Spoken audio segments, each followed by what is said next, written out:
Go home and stay home was the advice to millions of Americans today, urged to hunker down for 30 hours as a powerful and potentially deadly storm hits the U.S. East Coast.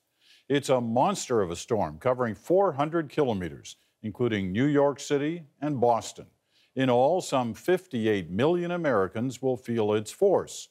Think Superstorm Sandy, but with record-breaking snow. Almost a meter of it.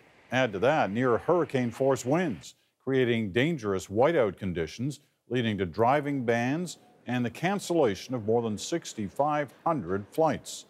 And listen up, because it's heading our way too. But let's start where the storm is picking up right now. Stephen D'Souza is in New York for us tonight. Stephen. Peter, here in Manhattan and up and down the eastern seaboard, the only thing officials want to see on the roads tonight are emergency vehicles.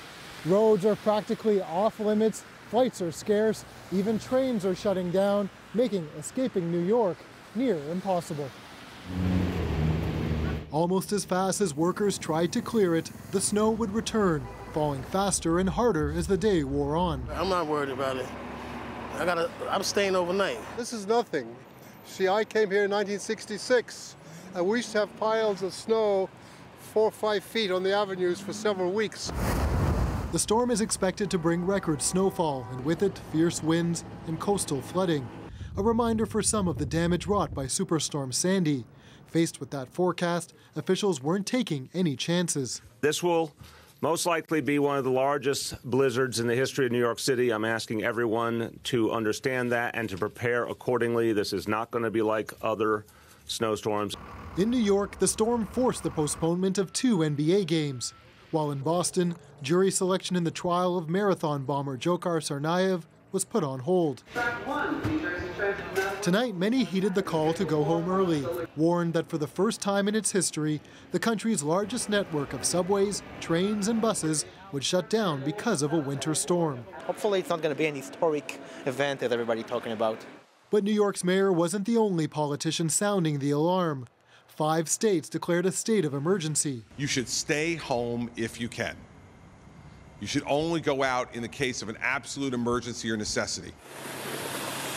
Up and down the coast, governors warned of dangerous roads and potential blackouts. In Massachusetts, the National Guard is already preparing for the storm's aftermath. I urge everyone except essential, medical, emergency, and transportation workers to stay off the roads until the snow has passed. From Brooklyn to Boston, people prepared to spend several days at home. The rush to stock up before hunkering down, leaving some shelves bare. And it was like totally mobbed. Totally mobbed. It was like, okay, people. And it was like, yeah, scatterbrain. Yeah. And people just like fighting for things. The full force of the storm will hit overnight, so we don't know yet just how bad it's going to be. But as you heard, officials are preparing for the worst, and they will have some assistance. Hydro-Quebec tonight has 75 crews on their way to Boston to help. Peter. All right, Stephen, thanks very much.